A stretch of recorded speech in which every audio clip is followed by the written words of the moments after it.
பாதுகாப்பு, இளைஞர்களுக்கு வேலைவாய்ப்பு கிடைக்க திமுக ஆட்சியில் இருக்கக்கூடாது என திருப்பூரில் நடந்த பாரதிய ஜனதா மாநாட்டில் அண்ணாமலை பேசினார். சினிமாவிலிருந்து மக்கள் மனதை வென்றவர் எம்ஜிஆர் மட்டுமே என்றும் அவர் கூறினார். பார்லிமெண்ட் பட்ஜெட் கூட்டத்தொடர் ஜனவரி 28 முதல் ஏப்ரல் 2ஆம் தேதி வரை நடக்கும் என பார்லிமெண்ட் விவகாரத்துறை அமைச்சர் கிரண் ரிஜிஜூ அறிவித்துள்ளார். திருச்செந்தூரில் விடுதலை சிறுத்தைகள் கட்சியினர் அனுமதியின்றி ஆட்டோவில் ஊர்வலம் சென்றனர். போக்குவரத்து நெரிசல் ஏற்பட்டதால் ஊர்வலம் சென்ற 102 பேர் மீது போலீசார் 3 பிரிவுகளில் வழக்குப்பதிவு செய்தனர். சிபிஐ, இடி, ஐடி வரிசையில் சென்சார் போர்டும் பாரதிய ஜனதா அரசின் புதிய ஆயுதமாக மாறியுள்ளதென முதல்வர் ஸ்டாலின் கண்டனம் தெரிவித்துள்ளார். தமிழகத்தை மீட்க தமிழனின் நடைபயணம் என்ற பாரதிய ஜனதா பிரச்சார பொதுக்கூட்டம் திருப்பூரில் நடந்தது. இதில் திருப்பரங்குன்றம் மாதிரி தீபத்தூண் அமைத்து பாரதிய ஜனதா மண்டலங்களிலிருந்து ஜோதி எடுத்து வரப்பட்டு தீபமேற்றி வழிபாடு செய்யப்பட்டது. யாருடன் கூட்டணி என்பதை முடிவெடுத்துவிட்டேன், சத்திரியனாக வாழ்ந்துவிட்டோம், இனி சாணக்கியனாக வாழ்வோம் என கடலூரில் நடந்த பொதுக்கூட்டத்தில் தேமுதிக பொதுச் செயலாளர் பிரேமலதா பேசினார். யார் சூனியம் வைத்தாலும் மீண்டும் திமுக தான் ஆட்சிக்கு வரும். சினிமாக்காரர்களை பற்றி தன்னிடம் கேள்வி கேட்க வேண்டாம் என RS பாரதி சொன்னார். ஜனநாயகன் பட விவகாரத்தில் தணிக்கை வாரியம் பாரதிய ஜனதாவின் கைப்பாவையாக செயல்படுகிறது. தாவேகாவுக்கு நெருக்கடி கொடுக்கவே பாரதிய ஜனதா இவ்வாறு நடந்து கொள்வதாக காங்கிரஸ் MP ஜோதிமணி சொன்னார். காஞ்சிபுரம் காமாட்சியம்மன் கோயிலில் கால்நடைகளுக்கு நன்றி தெரிவிக்கும் விதமாக கணு உற்சவம் துவங்கியது. இதனை முன்னிட்டு மண்டபம் முழுவதும் கரும்பால் அலங்கரிக்கப்பட்ட விநாயகருக்கு சிறப்பு பூஜை நடந்தது. திண்டுக்கல்லில் மாநில அளவிலான ஐவர் கால்பந்து போட்டியை அமைச்சர் பெரியசாமி துவக்கி வைத்தார். இதில் தமிழகம் முழுவதும் இருந்து 40 அணிகள் பங்கேற்றுள்ளன. கோவை மாவட்டம் மேட்டுப்பாளையத்தில் பாரதிய ஜனதா மகளிரணி சார்பில் மோடி பொங்கல் உற்சாகமாக கொண்டாடப்பட்டது. புதுப்பானையில் பொங்கலிட்டு ஒருவருக்கொருவர் பொங்கல் வாழ்த்துக்களை பரிமாறிக்கொண்டனர். திருச்செந்தூர் முருகன் கோயிலில் மாதாந்திர உண்டியல் என்னும் பணி நடந்தது. இதில் 3,39,56,000 ரூபாயை பக்தர்கள் காணிக்கையாக செலுத்தியிருந்தனர். கோவை மாவட்டம் காரமடை ரயில் நிலையத்தில் மியாவாக்கி முறையில் 8000 மரக்கன்று நடும் நிகழ்ச்சி நடந்தது. சேலம் ரயில்வே கோட்ட மேலாளர் பன்னாலால் கலந்து கொண்டு மரங்களை நட்டார். ஜனநாயகன் இந்த மாத கடைசியில் ரிலீஸ் ஆனால் தனியாக 1000 ஸ்கிரீன்கள் கிடைக்கும். ஜனநாயகனுக்கு லீவு நாட்கள் என்பதே தேவையில்லை, எப்போ வந்தாலும் திருவிழாதான் என தியேட்டர் உரிமையாளர்கள் சங்க தலைவர் திருப்பூர் சுப்பிரமணியன் கூறினார். டெல்லியில் நடந்த தேசிய கராத்தே போட்டியில் பதக்கம் வென்ற மாணவர்களுக்கு கோவை காரமடையில் பாராட்டு விழா நடந்தது. பயிற்சியாளர்களும் பெற்றோர்களும் மாணவர்களை வாழ்த்தினர். ஜனநாயகன் படம் திரையிடக்கூடாது என்ற எண்ணம் எங்களுக்கு கடுகளவும் கிடையாது. சென்சார் போர்டுக்கும் பாரதிய ஜனதாவுக்கும் எந்த தொடர்பும் இல்லை என தமிழக பாரதிய ஜனதா தலைவர் நயினார் நாகேந்திரன் கூறியுள்ளார். பொங்கலுக்கு ஜனநாயகன் ரிலீஸ் ஆகாததால் பராசக்தி படத்திற்கு 900 தியேட்டர் கிடைக்க வாய்ப்புள்ளதாக தியேட்டர் உரிமையாளர்கள் சங்க தலைவர் திருப்பூர் சுப்பிரமணியம் கூறினார். உங்கள் கனவுகளை திட்டங்களாக உருவாக்குவேன், இதுவே எனது 2026 தேர்தலுக்கான வாக்குறுதி என உங்க கனவை சொல்லுங்க திட்டத்தை தொடங்கி வைத்து முதல்வர் ஸ்டாலின் பேசினார். தமிழகத்தின் கசானாவை சுரண்டிய அதிமுக ஆட்சியை மக்கள் விரட்டி அடித்தார்கள். தமிழக உரிமைகள் அனைத்தையும் ஆமாம் சாமி போட்டு அடகு வைத்தவர் பழனிசாமி என முதல்வர் ஸ்டாலின் குற்றம் சாட்டியுள்ளார். தமிழகத்தை தலைசிறந்த மாநிலமாக உயர்த்துவேன், இதுவே எனது 2026 தேர்தலுக்கான வாக்குறுதி என முதல்வர் ஸ்டாலின் தெரிவித்தார். சீரான சட்டம் ஒழுங்கு, கள்ளச்சாராயமும் கஞ்சாவும் இல்லாத தமிழகம், பெண்களுக்கும் குழந்தைகளுக்கும் பாதுகாப்பான தமிழகம் என தமிழக மக்களின் 11 கனவு பட்டியலை நாங்கள் சொல்கிறோம் என தமிழக பாஜக தலைவர் நயினார் நாகேந்திரன் தெரிவித்துள்ளார். திமுக ஆட்சியில் தனது அரசு எத்தனை வாக்குறுதிகள் நிறைவேற்றியது என முதல்வருக்கு தெரியவில்லை என தமிழக பாஜக முன்னாள் தலைவர் அண்ணாமலை குற்றம் சாட்டியுள்ளார். யார் எதை எழுதி கொடுத்தாலும் ஸ்டாலின் அதை அப்படியே மேடையில் வாசிப்பது வாடிக்கையாகிவிட்டது என்றார். சென்னை பசுமை வழிச்சாலையில் உள்ள வீட்டில் அதிமுக பொதுச் செயலாளர் எடப்பாடி பழனிசாமியை பாரதிய ஜனதா மாநில தலைவர் நயினார் நாகேந்திரன் இன்று சந்தித்து பேசினார். தொகுதி பங்கீடு குறித்து அதிமுகவுடன் நடந்த பேச்சுவார்த்தை சுமூகமாக முடிவடைந்துள்ளது. பாஜக எத்தனை தொகுதிகளில் போட்டி என்பதை பின்னர் கூறுகிறேன் என நயினார் நாகேந்திரன் கூறினார். அதிமுக சார்பில் சட்டசபை தேர்தலில் போட்டியிட விருப்ப மனு அளித்தவர்களிடம் இன்று நேர்காணல் தொடங்கியது. அவர்களிடம் அக்கட்சியின் பொதுச் செயலாளர் பழனிசாமி நேர்காணல் செய்தார். 2026 சட்டசபை தேர்தலுக்கான தேர்தல் அறிக்கை தயாரிக்க 10 பேர் கொண்ட குழு அமைத்து தாவேகா தலைவர் விஜய் அறிவிப்பு வெளியிட்டுள்ளார். 2026 ஆண்டு சட்டசபை தேர்தலில் பாமக சார்பில் செயல் தலைவர் ஸ்ரீகாந்தி போட்டியிடுவார் என்று அக்கட்சியின் நிறுவனர் ராமதாஸ் அறிவித்துள்ளார். முதல்வர் ஸ்டாலினின் ஆட்சி நன்றாகத்தான் இருக்கிறது. அரசியலில் எது வேண்டுமானாலும் நடக்கலாம். எதிர்பாராத விதமாக எல்லாமே நடக்கும். எதுவும் நடக்காது என்று சொல்ல முடியாது என திருமாவளவன் இருக்கும் கூட்டணியில் நீங்கள் இணைய வாய்ப்பு இருக்கிறதா என்ற கேள்விக்கு ராமதாஸ் பதில் கூறினார். ஜனநாயகனுக்கு தணிக்கை சான்று வழங்குமாறு தனி நீதிபதி பிறப்பித்த உத்தரவுக்கு இடைக்கால தடை விதித்து விசாரணையை வரும் 21ஆம் தேதிக்கு ஒத்திவைத்து ஹைகோர்ட் உத்தரவிட்டுள்ளது. சிவகார்த்திகேயன் நடித்துள்ள பராசக்தி படத்திற்கு தணிக்கை வாரியம் UA சான்றிதழ் வழங்கியுள்ளது. இதனால் திட்டமிட்டபடி பராசக்தி திரைப்படம் நாளை வெளியாகிறது. தேர்தல் காலம் என்பதால் மக்களை திசை திருப்பும் நோக்கில் ஜனநாயகன் படத்தை வைத்து திமுகவும் காங்கிரஸ் கட்சியும் அரசியல் செய்வதாக தமிழக பாஜக குற்றம் சாட்டியுள்ளது. பராசக்தி படத்தில் ஹிந்தி என் கனவை அழித்தது என்பதற்கு பதிலாக என் ஒரே கனவை ஹிந்தி திணிப்பு எரித்தது போன்ற வசனங்கள் மாற்ற தணிக்கை வாரியம் பரிந்துரை செய்துள்ளது. தமிழ் சினிமாவின் 2 முக்கிய படங்களை நிறுத்த பாஜக முயற்சிக்கிறது. ED, IT, CBI போலவே சென்சார் போர்டையும் அரசியலுக்காக பயன்படுத்துகின்றனர். கருத்து வேறுபாடு பார்க்காமல் தமிழகம் இதற்கு எதிர்த்து நிற்க வேண்டும் என காங்கிரஸ் MP மாணிக்கம் தாகூர் கூறியுள்ளார். ஜனநாயகன் படம் விவகாரத்திற்கும் பாரதிய ஜனதாவிற்கும் எந்த சம்பந்தமும் இல்லை. அதுபோன்ற பாரதிய ஜனதாவுக்கு 56 தொகுதிகள் ஒதுக்கீடு செய்யப்பட்டுள்ளது என்பதும் வதந்தி என பாரதிய ஜனதா மூத்த தலைவர் H. ராஜா தெரிவித்தார். ஜனநாயகன் படம் அரசியல் காரணங்களுக்காக நிறுத்தவில்லை. இப்படி பல படங்களை சென்சார் போர்டு நிறுத்தியுள்ளது. அதில் தான் நடித்த அடங்காதை படமும் ஒன்று. சென்சார் போர்டு தனது பணியை சரியாக செய்து வருவதாக நடிகர் சரத்குமார் தெரிவித்துள்ளார். கூட்டணி குறித்து காங்கிரஸ் கட்சியினர் பொதுவெளியில் கருத்து கூற வேண்டாம் என மாநில தலைவர் செல்வ பெருந்தகை அறிவுறுத்தியுள்ளார். மக்கள் ஆதரிக்கிற கூட்டணியாக இந்தியா கூட்டணி இருக்கிறது என்றார். அதிமுக பாரதிய ஜனதா கூட்டணி ஒரு பழைய சோறு. மக்களுக்கு பணியாற்றும் கட்சிகள் அனைத்தும் திமுகவுடன் உள்ளனர் என அமைச்சர் பன்னீர்செல்வம் விமர்சனம் செய்துள்ளார். மதுரை பாண்டிக்கோயில் அருகே அம்மா திடலில் நடைபெறும் தேசிய ஜனநாயக கூட்டணி பொதுக்கூட்டத்தில் பங்கேற்பதற்காக பிரதமர் மோடி வரும் 23ஆம் தேதி மதுரை வருகிறார். மேற்கு வங்கத்தில் அமலாக்கத்துறை நடத்திய சோதனைக்கு எதிர்ப்பு தெரிவித்த மத்திய உள்துறை அமைச்சர் அமித்ஷா வீட்டின் முன்பு திரிணாமுல் காங்கிரஸ் எம்பிக்கள் போராட்டத்தில் ஈடுபட்டனர். அவர்களை போலீசார் குண்டுக்கட்டாக தூக்கிச் சென்று கைது செய்தனர். ஊழல் நிறைந்த பாரதிய ஜனதா கட்சியின் இரட்டை என்ஜின் அரசுகள் மக்களின் வாழ்க்கையை சீரழித்து வருகின்றன. ஊழல் அதிகாரத்தை தவறாக பயன்படுத்துவது போன்ற விஷமத்தன்மையான செயல்கள் பாரதிய ஜனதாவின் மேல்மட்டத்திலிருந்து கீழ்மட்டம் வரை பரவியுள்ளது. பார்லிமெண்டின் பட்ஜெட் கூட்டத்தொடர் ஜனவரி 28ஆம் தேதி தொடங்கும் என்றும் மத்திய பட்ஜெட் பிப்ரவரி 1ஆம் தேதியான ஞாயிற்றுக்கிழமையே தாக்கல் செய்யப்படும் என அதற்கான அட்டவணையை மத்திய அரசு இறுதி செய்துள்ளது. கடலூர், மயிலாடுதுறை, நாகை, திருவாரூர் ஆகிய 4 மாவட்டங்களுக்கு நாளை ஆரஞ்ச் அலர்ட் விடுக்கப்பட்டுள்ளது. அதேபோல சென்னை, திருவள்ளூர், காஞ்சிபுரம், செங்கல்பட்டு உட்பட 10 மாவட்டங்களுக்கு கனமழைக்கு வாய்ப்புள்ளதாகவும் வானிலை மையம் தெரிவித்துள்ளது. வெனிசுலாவில் 2வது முறை தாக்குதல் நடத்த திட்டமிட்டிருந்த முடிவை திரும்பப் பெறுவதாக அமெரிக்க அதிபர் டிரம்ப் அறிவித்துள்ளார்.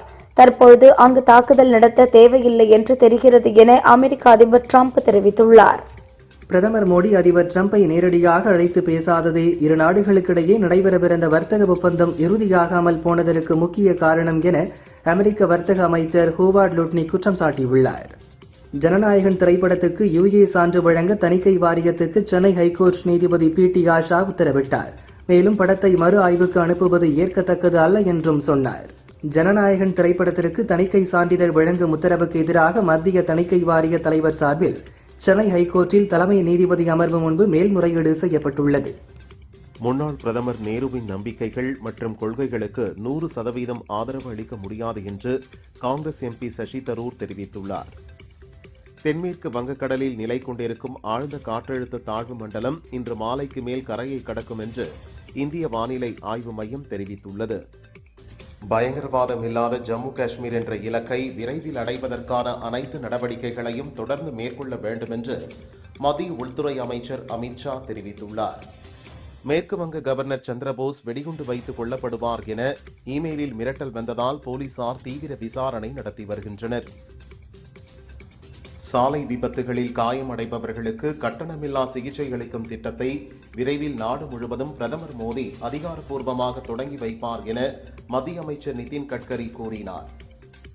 மத்திய வெளியுறவுத்துறை அமைச்சர் ஜெய்சங்கர் இன்று தனது 71வது பிறந்த நாளை கொண்டாடுகிறார். அவருக்கு பிரதமர் மோடி உட்பட பல்வேறு அரசியல் தலைவர்கள் வாழ்த்து தெரிவித்தனர். ரஷ்யாவிலிருந்து எண்ணெய் கொள்முதல் தொடர்பாக அமெரிக்காவின் தடைகள் மற்றும் வரி அச்சுறுத்தல்களால் பங்கு சந்தைகளில் நிச்சயமற்ற தன்மை ஏற்பட்டுள்ளது. இதனால் பங்குச்சந்தை வீழ்ச்சியடைந்து ரூபாய் 9 லட்சம் கோடி இழப்பு ஏற்பட்டுள்ளது. கட்டுக்கட்டாக பணம் சிக்கிய விவகாரத்தில் நீதிபதி யஷ்வந்த் வர்மா மனு மீதான தீர்ப்பை மறு தேதி குறிப்பிடாமல் ஒத்திவைத்து சுப்ரீம் கோர்ட் உத்தரவிட்டுள்ளது. கேரளா பத்தனம்திட்டாவில் சபரிமலை பக்தர்களின் வாகனங்கள் நேருக்கு நேர் மோதி விபத்துக்குள்ளானது. இதில் ஒருவர் பலியான நிலையில் 10க்கும் மேற்பட்டோர் படுகாயமடைந்தனர். இந்தியாவில் பெண்களுக்கு எதிரான குடும்ப வன்முறை அதிகரித்து வருவதாக தேசிய மகளிர் ஆணையம் தெரிவித்துள்ளது. 2025ஆம் ஆண்டு பதிவான புகார்களில் 39% குடும்ப வன்முறை மற்றும் வரதட்சணை கொடுமை என தேசிய மகளிர் ஆணையம் அறிக்கை வெளியிட்டுள்ளது. மும்பையிலிருந்து பிரிட்டனுக்கு புறப்பட்டுச் சென்ற 2 ஏர் இந்தியா விமானங்கள் மோசமான வானிலை காரணமாக வேறு பகுதிக்கு திருப்பிவிடப்பட்டன. சபரிமலை கோயில் துவாரபாலகர் சிலைகள் மற்றும் பீடங்களில் இருந்த தங்கம் திருட்டு விவகாரத்தில் அது தொடர்பான கோப்புகளில் தலைமை ஆசிரியர் கண்டரரு ராஜீவரும் கையெழுத்திட்ட நிலையில் சிறப்பு புலனாய்வு குழு அவரிடம் விசாரணை நடத்தியது. பொங்கல் பண்டிகையொட்டி ஆம்னி பஸ் கட்டணம் ஜனவரி 13, 14 ஆகிய தேதிகளில் பல மடங்கு உயர்ந்துள்ளது. சென்னை டு கோவை 2890 ரூபாய், சென்னை டு மதுரை 3750 ரூபாய், சென்னை டு நெல்லை 3950 ரூபாய், சென்னை டு நாகர்கோவில் 4200 ரூபாய் என கட்டணம் வசூலிக்கப்படுகிறது. ஹிமாச்சல் பிரதேசத்தில் குப்வியில் இருந்து ஷிம்லா நோக்கி சென்ற தனியார் பஸ் கட்டுப்பாட்டை இழந்து பள்ளத்தாக்கில் கவிழ்ந்து விபத்துக்குள்ளானதில் 8 பேர் உயிரிழந்தனர். மம்தா பானர்ஜி ஒரு பெண் புலி, தைரியமானவர், எதையும் அவர் திறம்பட எதிர்த்து போரிடுவார், சரணடைய மாட்டார் என மெஹபூபா முஃப்தி தெரிவித்துள்ளார். காஞ்சி ஏகாம்பரநாதர் கோவிலுக்கு பக்தர்கள் கொடுத்த 312 சவரன் தங்க நகைகள் எங்கே போனது? இது தொடர்பாக தனி நீதிபதி விசாரணை நடத்த வேண்டும் என்று இந்து முன்னணி கோரிக்கை விடுத்துள்ளது. சென்னையில் அமைதியான முறையில் போராட்டம் நடத்திய பகுதி நேர ஆசிரியர்களை காவல்துறையினர் கொடூரமாக தாக்கி கைது செய்துள்ள சம்பவத்திற்கு பாமக தலைவர் அன்புமணி கடும் கண்டனம் தெரிவித்துள்ளார். முதல்வர் ஸ்டாலின் தலைமையிலான அரசின் தூய்மை பயணம் தொய்வின்றி தொடர்கிறது என துணை முதல்வர் உதயநிதி தெரிவித்துள்ளார். கேரள மாநில பள்ளிகளில் முதல் மொழி பாடமாக மலையாளத்தை கட்டாயமாக்கும் சட்ட மசோதாவுக்கு கர்நாடகா எதிர்ப்பு தெரிவித்துள்ளது. கன்னடத்தை தாய்மொழியாக கொண்ட மாணவர்கள் பாதிக்கப்படுவார்கள் என முதல்வர் சித்தராமையா தெரிவித்துள்ளார். பாமக சார்பில் சட்டசபை தேர்தலில் போட்டியிட விரும்புவோர்கள் இன்று முதல் விருப்ப மனு பெறலாம். பொது தொகுதியில் போட்டியிடுவோர் 1000 ரூபாய், தனி தொகுதி மற்றும் மகளிர் 500 ரூபாய் செலுத்தி விருப்ப மனுவை வரும் 12ஆம் தேதி வரை அளிக்கலாம் என ஜி.கே. மணி தெரிவித்துள்ளார். விவசாயிகளின் பயிர்க்கடன் பணத்தை மடைமாற்றி பலாயிரக்கணக்கான விவசாயிகளை இன்று மன உளைச்சலுக்கு தள்ளியிருக்கிறது திமுக அரசு என அண்ணாமலை குற்றம் சாட்டியுள்ளார். எம்ஜிஆர் அவர்களால் அரசியலில் ஈர்க்கப்பட்டு அம்மா அவர்களால் வளர்த்தெடுக்கப்பட்ட தாவேக நிர்வாகி செங்கோட்டையனுக்கு ஓ. பன்னீர்செல்வம் பிறந்தநாள் வாழ்த்து தெரிவித்துள்ளார். திமுகவால் அளிக்கப்பட்ட சுமார் 500 வாக்குறுதிகளில் 404 வாக்குறுதிகளை நிறைவேற்றியுள்ளோம். வாக்குறுதியில் சொல்லப்படாத பல திட்டங்களையும் செயல்படுத்தி வருகிறோம் என உங்க கனவை சொல்லுங்க திட்டம் துவக்க விழாவில் முதல்வர் ஸ்டாலின் பேசினார். அதிமுக பொதுச் செயலாளராக பழனிசாமி தேர்வு செய்யப்பட்டதற்கு எதிராக வழக்கறிஞர் சூரியமூர்த்தி தொடர்ந்த மேல்முறையீட்டு வழக்கை சுப்ரீம் கோர்ட் தள்ளுபடி செய்து உத்தரவிட்டுள்ளது. சட்டசபை தேர்தலை முன்னிட்டு தாவேகாவில் தேர்தல் அறிக்கை தயாரிக்க 12 பேர் கொண்ட குழு அமைக்கப்பட்டுள்ள நிலையில் அந்த குழுவில் செங்கோட்டையன் இடம்பெறாதது பேசுபொருளாகியுள்ளது. காஞ்சிபுரம் ஏகாம்பரநாதர் திருக்கோயிலில் பக்தர்களிடம் நன்கொடையாக பெறப்பட்ட 312 சவரன் தங்கம் எங்கே போனது என இந்து முன்னணி மாநில தலைவர் காடீஸ்வர சுப்பிரமணியம் கேள்வி எழுப்பியுள்ளார். கடலூரில் நடைபெறும் தேமுதிகவின் உரிமை மீட்பு மாநாட்டில் 90 அடி உயர கம்பத்தில் கட்சி கொடியை ஏற்றி தேமுதிகவின் மாநாட்டை பொதுச் செயலாளர் பிரேமலதா தொடங்கி வைத்தார். ராமதாஸ் திமுக கூட்டணியில் இணைய வாய்ப்பு இருக்கிறது, ஆனால் அது பற்றி எனக்கு தெரியாது என அமைச்சர் பெரியசாமி மழுப்பலாக தெரிவித்தார். வாக்காளர் பட்டியலில் பெயர் சேர்க்க கோரி நேற்று வரை 12,17,913 பேர் விண்ணப்பித்துள்ளனர். பெயர் நீக்க கோரி 21,241 விண்ணப்பங்கள் வரப்பெற்றுள்ளன. திமுகவும் அதிமுகவும் வலுவிழந்து விட்டன. இந்த இரு கட்சிகளுக்கு சமமாக விஜய் கட்சியை பார்க்கிறேன் என கூறிய புதிய தமிழகம் கட்சித் தலைவர் கிருஷ்ணசாமி விஜய் கட்சியுடன் கூட்டணி பேசி வருவதாக தெரிவித்தார். டூரிஸ்ட் ஃபேமிலி படத்தை எல்லோரும் கொண்டாடினர், பாராட்டினர். எங்க டீம் மிகவும் சந்தோஷமாக இருக்கின்றனர். 18 வயது பையனுக்கு அப்பாவாக நடிக்கணுமா என்று நான் நினைத்திருந்தால் இப்படி ஒரு படம் கிடைத்திருக்காது என்று நடிகர் சசிகுமார் கூறியுள்ளார். தென்மேற்கு வங்கக்கடல் பகுதிகளில் நிலவி வரும் ஆழ்ந்த காற்றழுத்த தாழ்வு மண்டலம் புயலாக வலுப்பெற வாய்ப்பில்லை என இந்திய வானிலை ஆய்வு மையம் தெரிவித்துள்ளது. தங்கத்தின் விலை சவரனுக்கு ரூபாய் 400 உயர்ந்து ரூபாய் 1,02,400க்கு விற்கப்படுகிறது. கிராமுக்கு ரூபாய் 50 உயர்ந்து 1 கிராம் ரூபாய் 12,800க்கு விற்பனையாகிறது. வெள்ளி கிராமுக்கு ரூபாய் 4 குறைந்து 1 கிராம் ரூபாய் 268க்கு விற்பனையாகிறது. திருப்பதி ஏழுமலையான் கோவிலில் வரும் 25ஆம் தேதி ரத சப்தமி நடக்கவிருப்பதை முன்னிட்டு அன்றைய தினம் ஆர்ஜித சேவைகள், சிறப்பு தரிசனங்கள் ரத்து செய்யப்பட்டுள்ளது.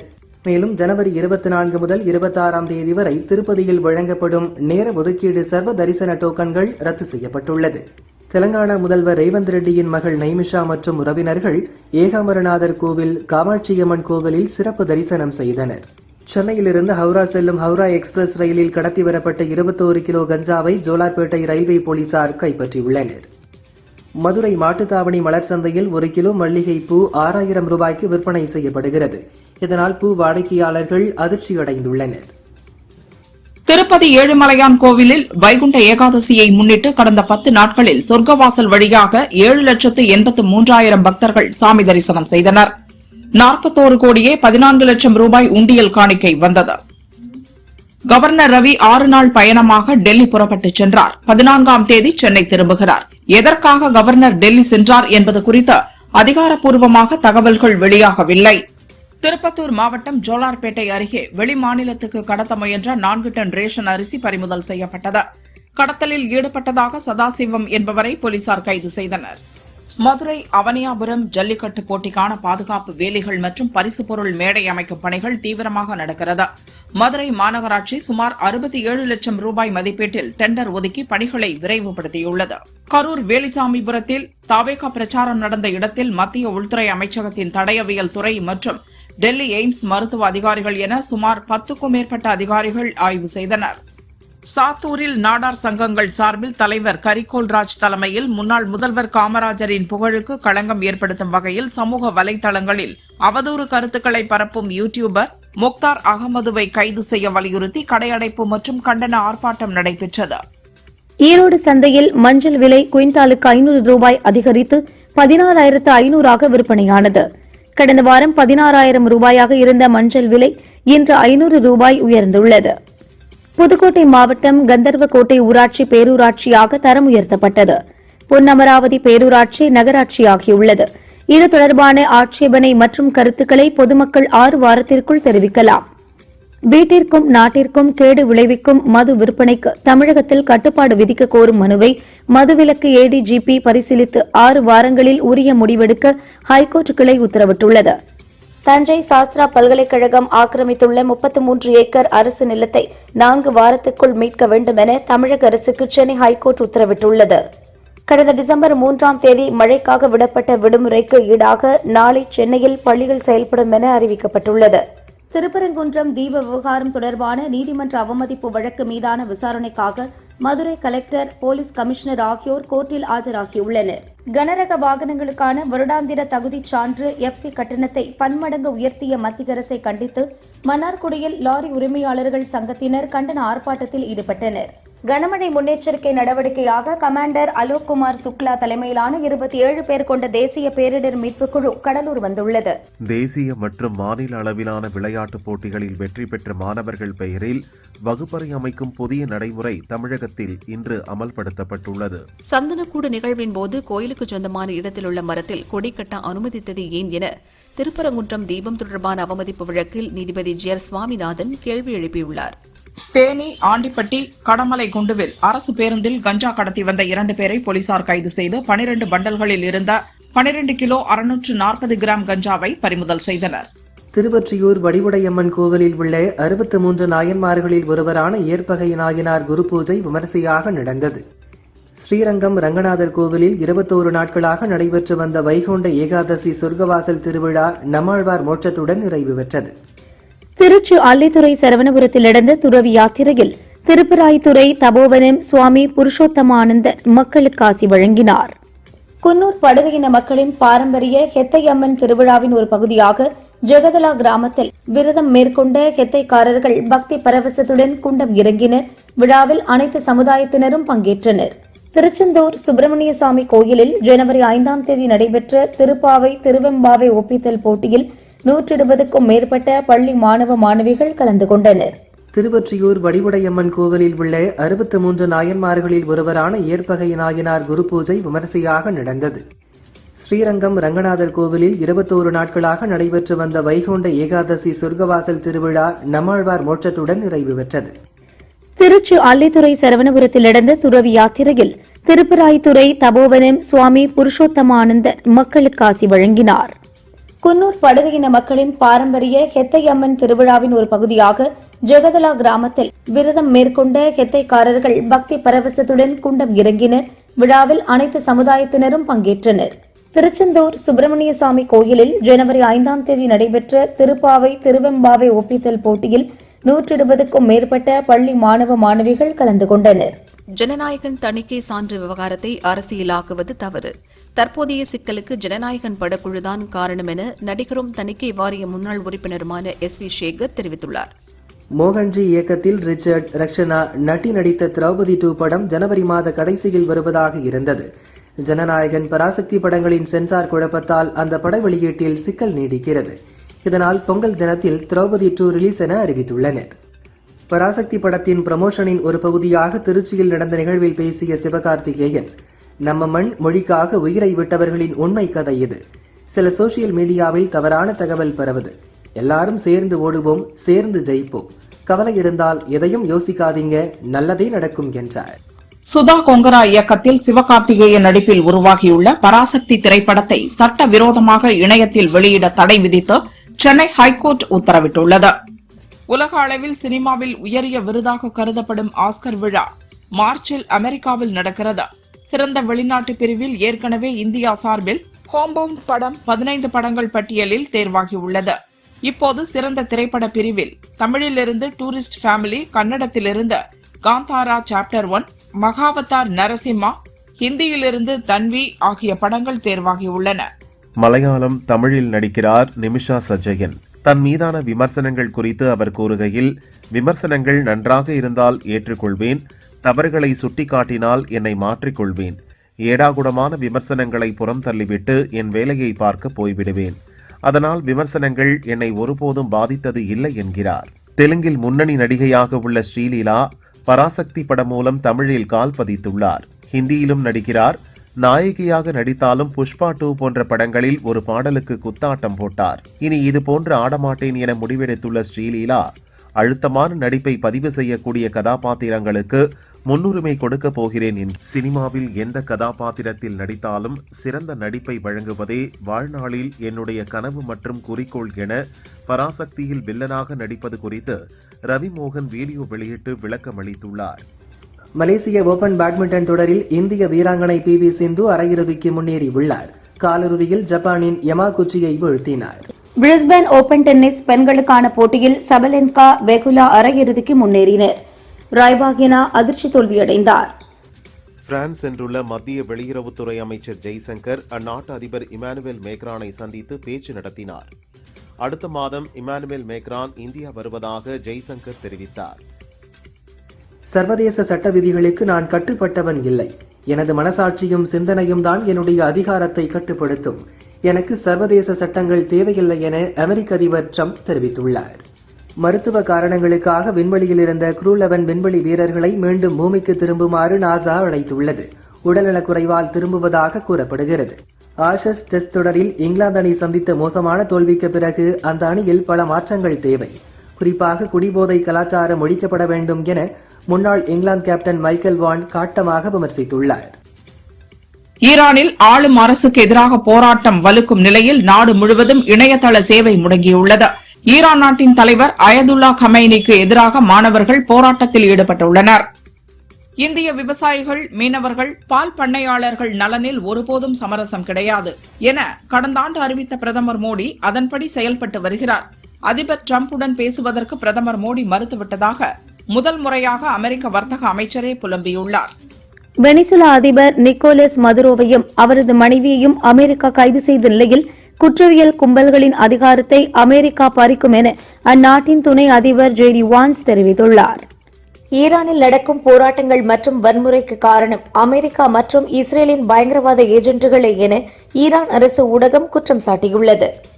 குஜராத்தின் ராஜ்காட்டில் கடந்த 24 மணி நேரத்தில் 12 நிலநடுக்கங்கள் பதிவாகியுள்ளது. பீதியில் உறைந்த மக்கள் சாலையில் தஞ்சமடைந்தனர். ரிக்டர் அளவில் குறைந்தபட்சமாக 2.6 முதல் அதிகபட்சமாக 3.8 பதிவாகியுள்ளது. ட்ரம்ப் திமிர் பிடித்தவர். அவரது கைகள் ஈரானியர்களின் இரத்தத்தால் கரை படிந்தவை. அமெரிக்க அதிபர் தூக்கி எறியப்படுவார் என ஈரான் ஆட்சியாளரான மதகுரு கமேனி தெரிவித்தார்.